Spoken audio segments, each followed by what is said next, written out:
Okay, so now we're going to look at this simple recipe. Again, it's one from years ago. Butternut squash and basil. It's really like a scone, to be honest with you.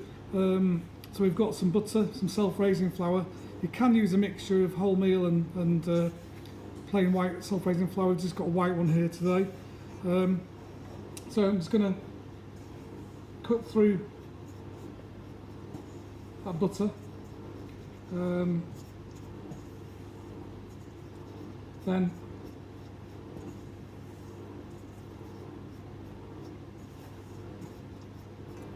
add in the squash. Just going to give that squash a little bit of a mash with my spatula. And add about 45 minutes in the oven. Then I weighed off 200 grams of the squash. So I'm going to just start to mix that through my spatula, pressing it through as I go, so a bit of cutting and a bit of squashing through. And if there's enough moisture from that squash, which I think there is, we shouldn't need to add any milk. We can add a little bit of milk to it otherwise. What I'm going to do is put a pinch of salt in there.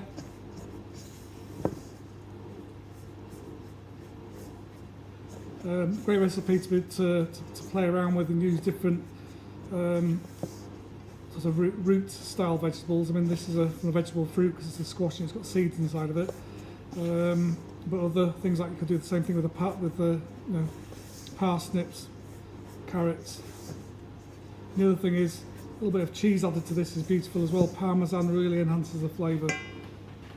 Going back to our original recipe that we used to use, we're going to tear in some washed basil leaves. We're going to tear those in, lovely and peppery, that smell coming from those now.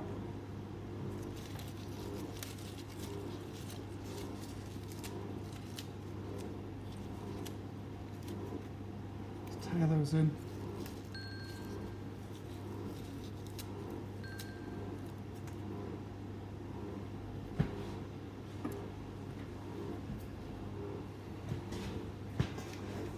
Cut that through, folding it, bringing in the basil there because I've not overworked that basil.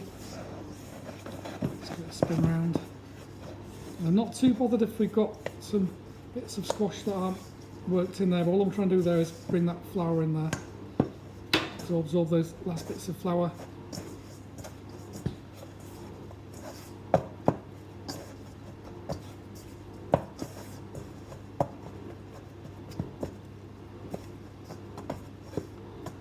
Boiling roots on the bowl there.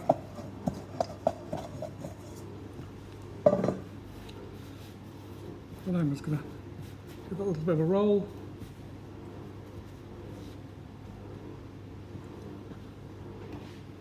Onto a baking tray. Then just going to mark through once that way. So we're going to have 8 little pieces we could tear off and have with our breads before dinner or use for a soup. That's our squash there, ready to go in. I just give that a tiny little bit of a dust for effect with some flour, and then we're going to bake that off quite hot oven again, for about 180 this time, for about 12 minutes.